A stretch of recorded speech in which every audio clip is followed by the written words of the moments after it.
Hi, my name is Brenda Lebsak.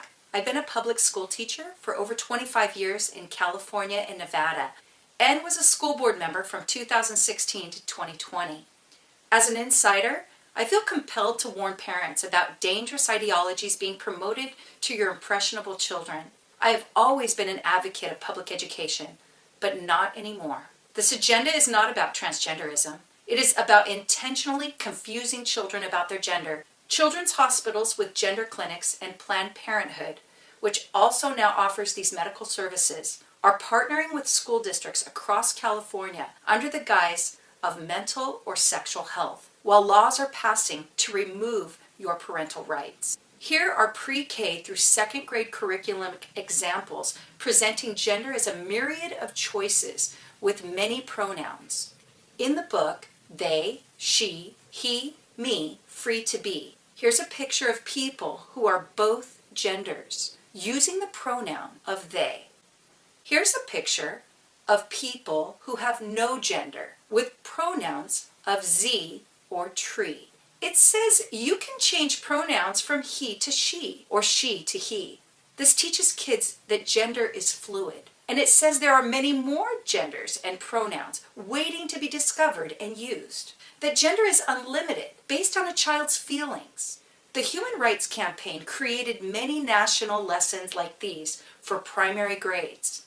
This primary book, called Who Are You?, is in our digital library database. It says, some people say there are only two genders, but there are really many genders. I am girl, boy, both, neither, or just me. There are more than just two choices. These are a few words people use: trans, genderqueer, non-binary, gender fluid, bigender, third gender, two-spirit, and there are even more words people are using to describe their experience. This is called the gender spectrum.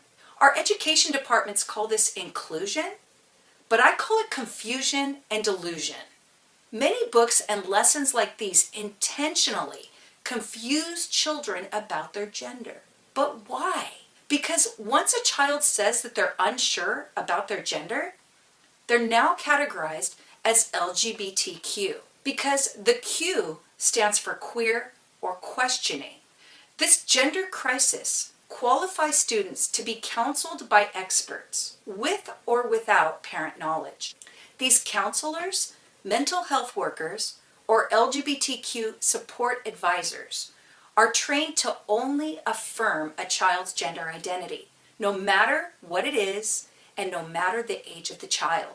If an older elementary child is anxious about puberty, the child is advised that puberty blockers can give them more time to decide their true gender. According to research quoted in the book Irreversible Damage, 100% of kids who go on puberty blockers end up on hormone therapy, which almost guarantees infertility and sterilization. Here's a clip from a cartoon being used now in many schools.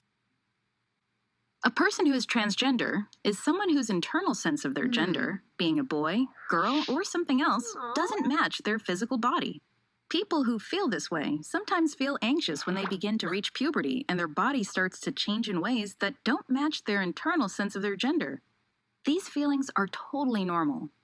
If you feel you want more time to explore how you feel about your gender before your body starts to change, it's important to talk with a parent, counselor, therapist, or doctor about the feelings you have regarding your gender. After some discussion and counseling, you may be referred to an endocrinologist. Endocrinologists specialize in hormones, and they are the most likely to prescribe puberty blockers for someone who wants them. Puberty blockers are medications that will stop your body from changing. They are usually given as an injection or an implant. They block the production of hormones to stop or delay the physical changes of puberty. These elementary cartoons also glorify non-biological genders and stigmatize biological male and female genders. In this Amaze video that compares gender to a tossed salad, biological males and females are considered old school, like a boring, rock-hard wedge of iceberg lettuce and a stinky old dried-up tomato, while other non-binary genders are compared to exciting salad ingredients. See it for yourself. All right, folks, here we go. A romaine and kale salad with avocado, cucumber, shishito peppers, and 4 kinds of cheese. Sprinkled in balsamic straight from Italy. Wow! In my day, salads only had 2 ingredients. A rock-hard wedge of iceberg lettuce and a stinky old dried-up tomato. Sorry, guys. I'm gonna have to eat fast. Alex is stopping by in a few minutes to work on a robotics project. Alex, is that the girl with that weird dog? Or the boy with the hat with the wings that flap? No, Uncle Jay. This is Alex. Oh, okay. I remember. A very nice young...